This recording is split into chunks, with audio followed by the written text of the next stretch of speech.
దావీదు, గొల్యాతు. ఇది బైబిల్లోని ఒక ప్రసిద్ధ గాథ. చిన్న గొర్రెల కాపరి అయిన దావీదు, ఫిలిష్తీయుల పరాక్రమశాలి, భయంకరమైన యోధుడు అయిన గొల్యాతును ఓడించడం ఈ కథలోని ముఖ్యాంశం. ఈ కథ నుంచి నేర్చుకోవాల్సిన నీతి పాఠాలు సండే స్కూల్ పిల్లల కథలకు చాలా ఉపయోగపడతాయి. దావీదు, గొల్యాతు కథ సారాంశం. పూర్వం ఇశ్రాయేలీయులకు, ఫిలిష్తీయులకు యుద్ధం జరుగుతుండేది. ఫిలిష్తీయుల సైన్యంలో గొల్యాతు అనే ఒక గొప్ప బలిష్ఠుడు ఉండేవాడు.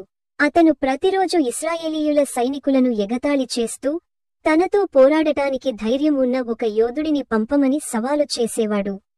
గొల్యాతు భారీ కవచం, కత్తి, ఈటెతో భయంకరంగా కనిపించేవాడు. గొల్యాతు ఇశ్రాయేలీయుల సైనికులను ఎగతాళి చేస్తున్న మాటలు విన్న దావీదుకు చాలా కోపం వచ్చింది.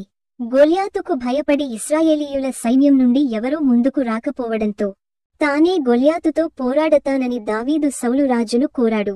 మొదట సంశయించిన సౌలు రాజు, దావీదు ధైర్యాన్ని చూసి సౌలు రాజు ఒప్పుకున్నాడు.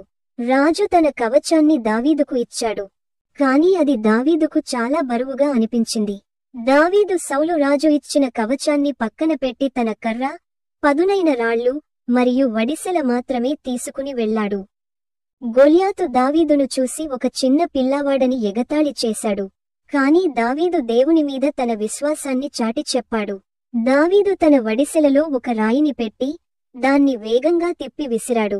ఆ రాయి నేరుగా గొల్యాతు నుదుటిపై తగిలింది. దీంతో గొల్యాతు నేలకొరిగి పడిపోయాడు. దావీదు అతని కత్తి తీసుకుని తల నరికివేశాడు. ఇది చూసిన ఫిలిష్తీయులు భయపడి పారిపోయారు. ఇశ్రాయేలీయులకు గొప్ప విజయం లభించింది. ఈ కథ సండే స్కూల్ పిల్లలకు అనేక ముఖ్యమైన విషయాలను బోధిస్తుంది. దావీదు తన సామర్థ్యాన్ని నమ్ముకోలేదు. దేవుని మీద విశ్వాసంతోనే గొల్యాతును ఎదుర్కొన్నాడు. మన జీవితంలో కూడా కష్టాలు ఎదురైనప్పుడు దేవుని మీద విశ్వాసంతో ధైర్యంగా ఉండాలని ఈ కథ చెబుతుంది.